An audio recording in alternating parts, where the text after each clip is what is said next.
Halo adik-adik, selamat datang kembali di channel Widyarta Fisik. Pada video kali ini kita akan membahas yang namanya listrik dinamis. Nah, jadi listrik dinamis itu adalah listrik yang bergerak. Jadi yang pertama kita membahas tentang listrik dinamis. Ya, listrik dinamis ini merupakan listrik yang bergerak. Apa yang bergerak? Jadi listrik dinamis itu adalah listrik yang muatannya bergerak. Jadi listrik dinamis merupakan listrik yang muatannya bergerak. Yang mana muatan listrik yang bergerak secara kontinu atau secara terus-menerus itu akan menghasilkan yang namanya kuat arus listrik.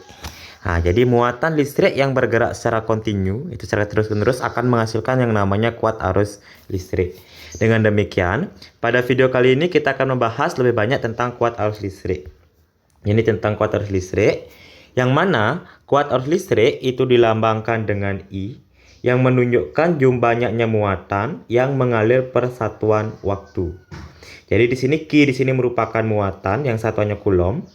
Seandainya kalau di soal kalian itu tidak ada muatan tapi adanya sejumlah elektron, sehingga nilai Q ini bisa diganti dengan N dikali dengan E. Dengan N di sini menunjukkan jumlah elektron dan E di sini menunjukkan muatan satu buah elektron yang nilainya sudah tetap itu 1,6 kali 10 pangkat min 19. Di sini maksudnya muatan elektronnya bukan muatan listrik ya. Oke, dengan demikian dengan mengganti nilai Q sama dengan N kali E, jadi I boleh sehingga ada didapatkan rumus I sama dengan N kali E dibagi dengan T.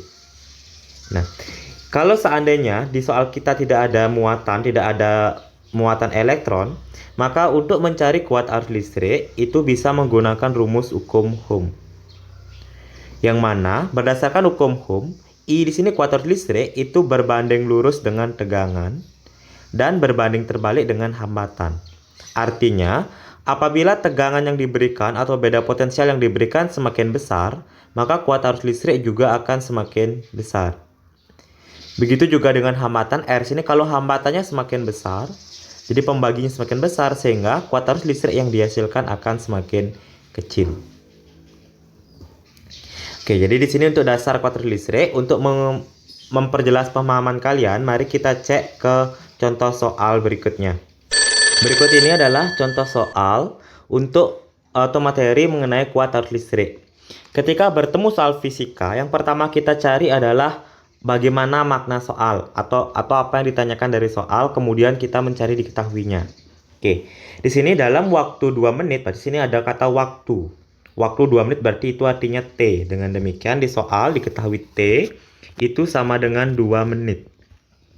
Nah, ingat di penjelasan materi tadi, waktu itu satuannya sekon. Dengan demikian 2 menit dirubah menjadi detik. Nah, berarti 2 dikali 60 atau 120 sekon. Berikutnya, arus listrik sebesar 2 ampere mengalir sepanjang kawat. Nah, berarti di sini terdapat kuat arus listrik. Nah, berarti terdapat kuat arus listrik, terdapat I yang nilainya katanya adalah 2 ampere.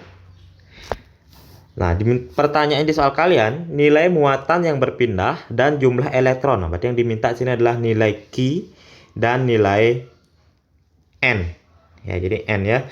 Jadi pertama nilai muatan, Q-nya diminta, kemudian dan jumlah elektron, berarti nilai N. 2 diminta, Q-nya berapa, N juga berapa. Nah, N juga berapa. Oke, yang pertama kita cari Q.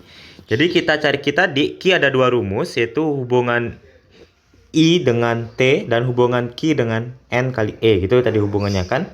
Nah, dengan demikian dan mencari Q kita gunakan rumus yang hubungan I-nya. Jadi I sama dengan kuat arus sama dengan banyaknya muatan mengalir per satuan waktu. Karena kita dimintanya Q, nah berarti T kita pindah ruaskan ke sebelah. Berarti jadinya Q sama dengan I dikali dengan T. I kuat arus kita nilainya katanya 2 ampere, masukkan 2 ampere. Sementara waktu kita katanya nilainya 120 detik, berarti kita gunakan 120 detik. Sehingga muatan yang mengalir itu sebanyak 2 kali 120, berarti 240 satuannya Coulomb.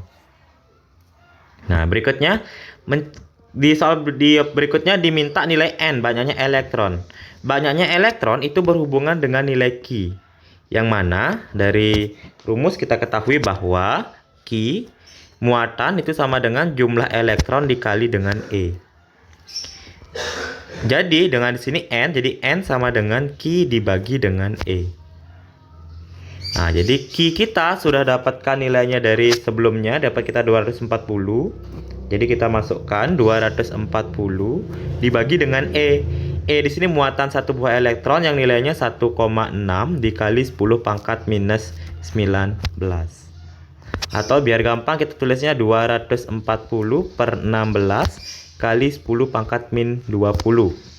Sama-sama dibagi 8. Ini coret sisanya 30. Ini coret sisanya 2. Jadi 30 bagi 2 itu hasilnya adalah 15.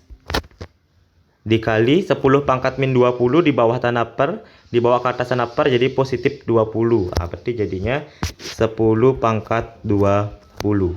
Jadi jawaban yang tepat itu adalah muatannya 240 coulomb dan jumlah elektronnya adalah 15 kali 10 pangkat 20.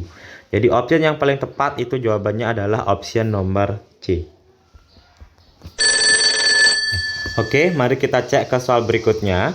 Di soal berikutnya dikatakan sebuah kawat penghantar dilewati oleh sejumlah elektron. Di sini ada sejumlah elektron dengan muatan sudah dijelaskan. Nah, di sini ada tanda negatif, di sini tidak masuk ke perhitungan. Kenapa? Karena tanda negatif ini menunjukkan muatannya berupa elektron. Jadi yang kita gunakan di perhitungan cuma 1,6 kali 10 pangkat min 19. Oke, selama 1 jam. Jadi dikatakan selama 1 jam apabila kuat arus yang mengalir di listrik tersebut sebesar 0,8 ampere, maka jumlah elektron, nah, diminta nilai N. Tadi kita mengetahui rumus N. Yang pertama itu adalah dari Q sama dengan N kali E, atau dari sini kan I sama dengan N dikali E per D. Di sini ada dua rumus yang mengandung nilai N-nya. Nah, sekarang kita cek diketahui dari soal. Diketahui katanya selama 1 jam, berarti T katanya adalah 1 jam. Di sini kita rubah jadi detik, berarti 3600 detik. Apabila pada kawat tersebut mengalir arus listrik sebesar 0,8 ampere, jadi I-nya sama dengan 0,8 ampere, maka jumlah elektron yang melintasi kawat tersebut, nah berarti diminta nilai N. Berdasarkan data yang diketahui, berarti sudah jelas kita pakai rumus yang bawah ya. Jadi karena I-nya ada, N-nya mau dicari, E-nya ada, T-nya juga sudah ada. Nah, jadi kita gunakan rumus yang ini. Jadi I sama dengan N dikali E per T. Dimintanya N berarti sama dengan I dikali T dibagi dengan E. Kita masukkan I kita 0,8. Kemudian T kita 3600 per E kita, elektron kita 1,6 dikali 10 pangkat min 19. 0,8 dengan 1,6 kita coret, berarti di sini 2. 36 bagi 2 berarti 18. Jadi hasilnya adalah 1800. 10 pangkat min 19 kita bawa ke atas, maka jadi 10 pangkat plus 19. Kalau tidak ada opsi yang tepat, berarti kita sesuaikan pangkatnya. Awalnya komanya di sini, ya, jadi awal komanya di sini maju 1, 2, 3. Karena dia komanya maju 3, berarti pangkatnya juga ditambahkan 3. Jadi 1,8 kali 19 tambah 3 berarti 10 pangkat 22. Nah, jadi satuannya adalah elektron. Jadi jawaban yang paling tepat itu adalah option nomor B. Ya, ini adalah contoh soal kuat arus listrik. Kalau ada yang belum jelas atau ada yang ingin tanyakan, silahkan komen di kolom komentar. Jangan lupa tonton video pembelajaran yang lainnya. Selamat dan semangat belajar. Terima kasih.